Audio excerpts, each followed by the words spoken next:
Welcome back. आप सभी का स्वागत है एक और नए ब्लॉग में। तो भाई साहब फिर हाल अपन अपने मैसी को और स्वराज को लेके जा रहे हैं खेत की तरफ। दोनों में कल्टीवेटर फंसा रखा है भाई। फटाफट से निकलते हैं और जल्दी से जल्दी चलते हैं और अपना काम निपटा के आते हैं भाई बखन्नी का।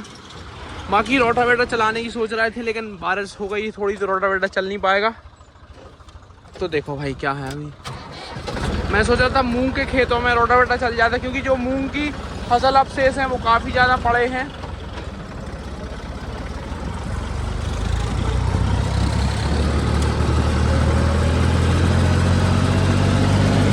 और आज भाई अपना ये नॉर्थ फार्म रेडी करके ही आएंगे अपन। वापस तभी आएंगे जब यहाँ का पूरा कल्टीवेशन हो जाएगा।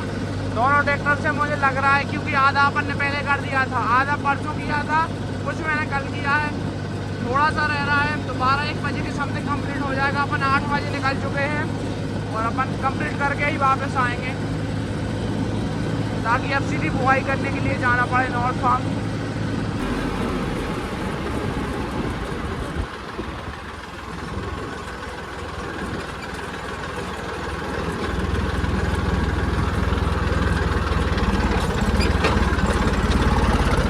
कल दोपहर में बारिश हुई थी तो थोड़ा आप इम्पैक्ट देख पा रहे हो।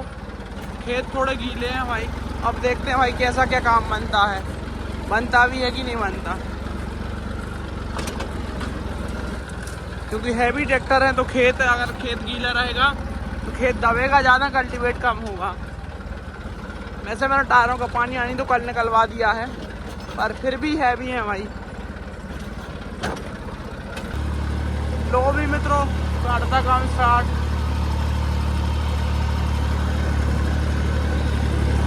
अभी इसमें पहली बार कल्टीवेशन हो रहा है पिलाऊ वाले खेतों में। पानी गिरने के कारण थोड़ी ठीक ठाक बन रही है। बाकी एक बार और करना पड़ेगा इसको।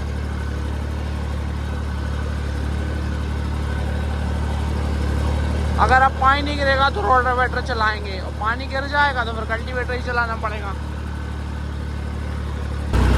बाकी भाई इस साल पूरी बुआई अपन बेड पे करने वाले हैं। नॉर्मल सोइंग कुछ भी नहीं करेंगे, सारी बुआई बेड पे करेंगे। बेड पे बुआई करने के दोनों तरफ फ़ायदे होते हैं। अगर ज़्यादा बारिश हो जाती है तो भी फ़ायदे रहते हैं और अगर कम बारिश होती है तो भी फ़ायदे रहते हैं। अब मैं बताता हूँ कैसे। अगर ज़्यादा बारिश होती है तो नालियों में से पानी निकल के खेत से बाहर चला जाता है और अगर कम बारिश होती है तो जो अपन ने बेड बना के मिट्टी इकट्ठी करी है तो जो मिट्टी इकट्ठी रहती है तो वहाँ का मॉइस्चर उड़ता नहीं है, नाली का मॉइस्चर उड़ जाता है लेकिन बेड गीला रहता है सदाबहार। अगर आप प्रैक्टिकल करना चाहो तो एक कहीं इकट्ठी मिट्टी रख दो तो आजू बाजू की मिट्टी सूख जाएगी लेकिन जो इकट्ठी रखी है वो नहीं सूखेगी। तो बात ऐसी है कि बेड काम करता है अगर पानी कम भी गिरे तो कोई इशू नहीं है। ज़्यादा बड़े हाइट का बेड मत बनाओ, 56 इंच का बेड मत बनाओ। बेड 40 इंच से कम के बनाओ, 40 इंच के 30 इंच के बेड बनाओ। 40 इंच मक्के के लिए, 30 इंच सोयाबीन के लिए और 2-2 लाइनों की उन पर बुआई करो। कोई दिक्कत नहीं जाएगी, किसी भी टाइप की कंडीशन में सर्वाइव करेगा। और जैसे आपको कोई दिक्कत आ गई, पानी आने देना पड़ा तो ट्रेन रो पद्धति और बेड से लगाओगे तो नोजल वगैरह डालने में, खुला पानी करने में भी दिक्कत नहीं जाएगी। वैसे इतना ज़्यादा कोई इम्पैक्ट मेरे हिसाब से रहेगा नहीं बारिश का। हो सकता है कि भाई थोड़ा कम पानी गिरे इस साल, बाकी बहुत बड़ा इम्पैक्ट मेरे हिसाब से तो नहीं पड़ेगा। बाकी भाई मौसम का जो है इसको कोई प्रेडिक्ट नहीं कर सकता, ना कोई साइंटिस्ट ना कोई वैज्ञानिक, कोई भी मौसम को प्रेडिक्ट नहीं कर सकता। मौसम अनप्रेडिक्टेबल है, 15 मिनट में बदल जाता है। मौसम विभाग वाले भी पहले एडवाइजरी जारी करते हैं कि 1 जून को मानसून आ रहा है, फिर कहते हैं नहीं 1 जून को नहीं, 26 तारीख को आएगा, 26 मई को आएगा, फिर कहते हैं नहीं 4 जून को आएगा। तो भाई ऐसा सिस्टम है। देखो इसकी चाल ज़्यादा है स्वराज से, स्वराज की चाल कम है और डीजल वो ज़्यादा लेता है। ये 4 नंबर में चल रहा है, वो 3 नंबर में चल रहा है। इस पर लोड नहीं है, उस पर भी लोड नहीं, उस पर 4 डालेंगे तो लोड आ जाएगा। तो ये पिलाऊ वाला खेत कंप्लीट हो गया है। अब इसमें रोटावेटर चलवाना है तो मैंने घर पे बोल दिया कि जॉन डियर को और भिजा दो तो वो यहाँ पर रोटावेटर मार के बुआई के लिए खेत रेडी कर देगा। बाकी अपन अब गेहूँ की नरवाई वाले खेत में जा रहे हैं।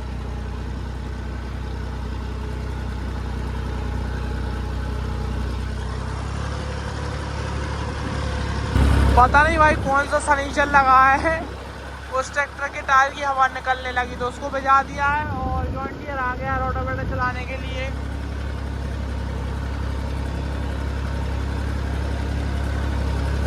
इतना अच्छा चल रहा था, पता नहीं उसकी हवा बहुत कम होने लगी। मैंने उसको बोला कि यार तुम्हारे टायर की हवा कम है, अब वो हवा डलवाने जा रहा है भाई। बाकी भाई जिस खेत को अपन ने अभी कल्टीवेट किया है उसी में रोटावेटर चलवा रहे हैं, पिलाऊ वाले में। कुछ इस टाइप से खेत तैयार हो रहा है, बढ़िया बन रहा है। बाकी और खेतों में रोटावेटर नहीं चल सकता क्योंकि जो ऊपर की मिट्टी है वो गीली है। अपन ने इसको अभी कल्टीवेट किया है तो गीली सूखी मिट्टी में दोनों मिट्टी मिक्स हो गई हैं, तो अब यहाँ पर रोटावेटर चल पा रहे हैं। अब सीधे इसमें बुआई करेंगे भाई। बढ़िया चल रहा है जॉन डियर भाई, किसी काम में फंसा दो जलवे ढा देता है छोटा सा ट्रैक्टर लेकिन जलवे गाड़ता है भाई, कोई भी काम दे दो। और आप देख पा रहे हो यहाँ पर टिड्डे देखो, ट्रैक्टर चल रहा है, छोटे छोटे इंसेक्ट कितने सारे हैं। अगर अपन इस खेत में सोयाबीन लगाते तो 10 दिन की अवस्था पे पूरी सोयाबीन की पत्तियाँ खा लेते। लोग सोचते हैं इल्ली लगी है, ये है वो है। इल्ली कुछ नहीं करती। ये जो टिड्डे भाग रहे हैं देखो, ये देखो कितने सारे हैं, ये देखो पूरी ज़मीन के अंदर वही भरे हैं। तो 10-12 दिन पे सोयाबीन में कोई अच्छी सी इंसेक्टिसाइड का स्प्रे कर देना चाहिए। प्रोफेनोफॉस, लैम्डासाइलोथेन, कोई सी भी कर सकते हो, ज़्यादा महंगी वाली नहीं, बस ठीक ठाक हो। बाकी अपन अपना काम कंटिन्यू करते हैं। और स्वराज भी आने वाला होगा, मैंने बोल दिया कि हवा डलवा के आ जाओ।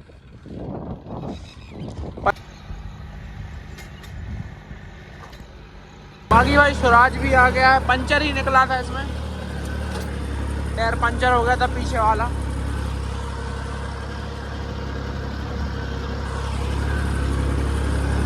अब फटाफट से निपटा देंगे खेत। अकेले में सारा बहुत टाइम सा लगता है, 2 ट्रैक्टर आ जाते तो फिर होड़ के चक्कर में जल्दी हो जाता है काम।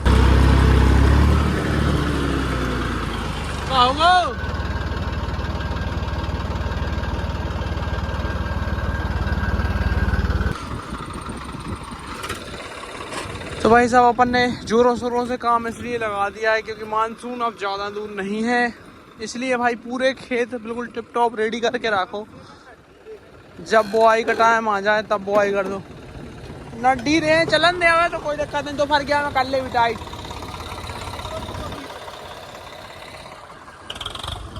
पंचर था भाई स्वराज, मुझे लग रहा था कि हवा निकल गई होगी क्योंकि हर महीने में इसकी हवा निकल जाती है। तो कोई छोटा मोटा पंचर था लेकिन अब वो चलते चलते बड़ा हो गया। मैंने अभी अपना खाना वगैरह भी मंगवा लिया था, ये रखा है, मैंने खा भी लिया है।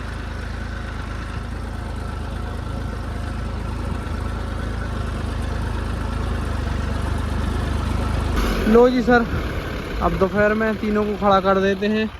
बाकी अपन लोग चलते हैं घर पे खाना पीना खाने के लिए। इसको ठंडा किया जा रहा है, ये थोड़ा ज़्यादा ओवर हीट हो जाता है क्योंकि इसकी जो रेडिएटर है उसकी कुछ लाइनें चोक हैं। एक बार रेडिएटर फूट गया था, जो पंखी थी निकल के लग गई थी, तो रेडिएटर चोक है, उसकी कुछ लाइनें कम हैं, तो ये थोड़ा ज़्यादा गर्म होता है।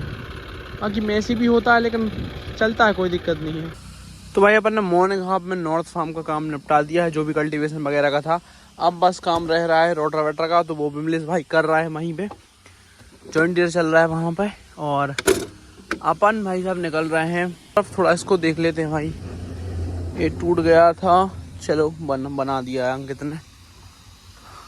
अंकित अपने ड्राइवर का भी नाम है और भैया का भी नाम है, तो आप गलती से ये ना सोचे कि मैं भैया का नाम ऐसे लेता हूँ, भैया को भैया ही बोलता हूँ। और कल से अपन अपनी बुआई का काम भी लगा सकते हैं। सबसे पहले अपन रार की बुआई से स्टार्ट करेंगे, रार की बुआई, मक्के की बुआई, फिर सोयाबीन की बुआई, ऐसा अपना स्केड्यूल रहेगा।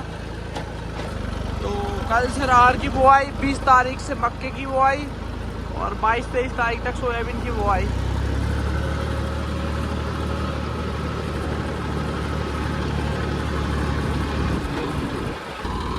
अब भाई साहब इस खेत की बारी है, चलो करते हैं श्री गणेश। बाकी नॉर्थ फार्म को निपटा के आएगा आज विमलेश।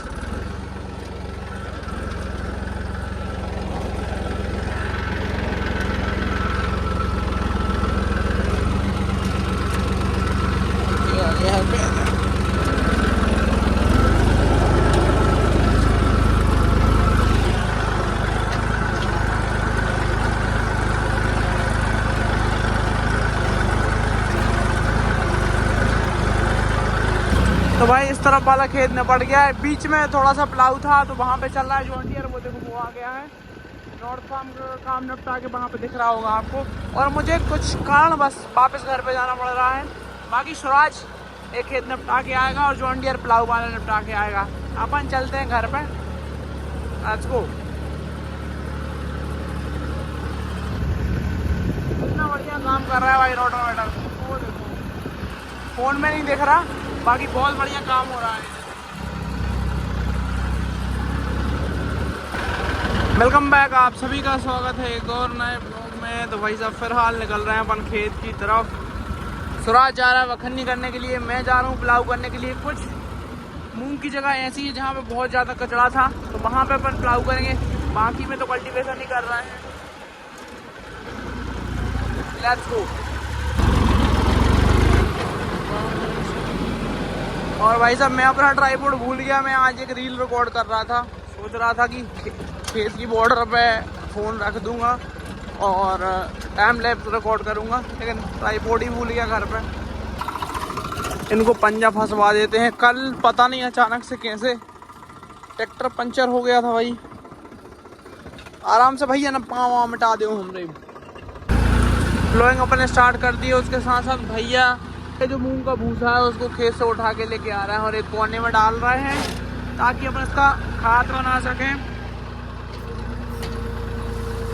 अगर खेत में पड़ा रहेगा तो बुआई करने में थोड़ी दिक्कत जाएगी, तो अपन इसको एक साइड में रख रहे हैं। वो बारिश के 4 महीनों में डिकम्पोज हो जाएगा, और अगर डिकम्पोज नहीं होगा तो अपन उस पर बेस्ट डिकम्पोजर का स्प्रे कर देंगे, तो फिर तो हो ही जाएगा।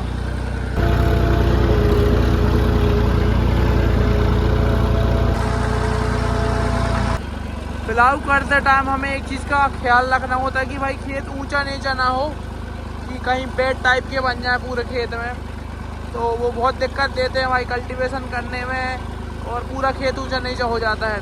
उसके पीछे 2 कारण होते हैं। जो सबसे पहला कारण होता है वो टॉपलिंग की सेटिंग। मतलब टॉपलिंग अगर आपने अच्छे से नहीं बना रखी है तो आपका जो आगे वाला है या तो ये ज़्यादा मिट्टी फेंकेगा या तो पीछे वाला ज़्यादा मिट्टी फेंकेगा। तो टॉपलिंग को इस हिसाब से सेट करो कि दोनों बराबर मिट्टी फेंकें। आप देखो बराबर मिट्टी आ रही है दोनों में से बिल्कुल बराबर मिट्टी आ रही है।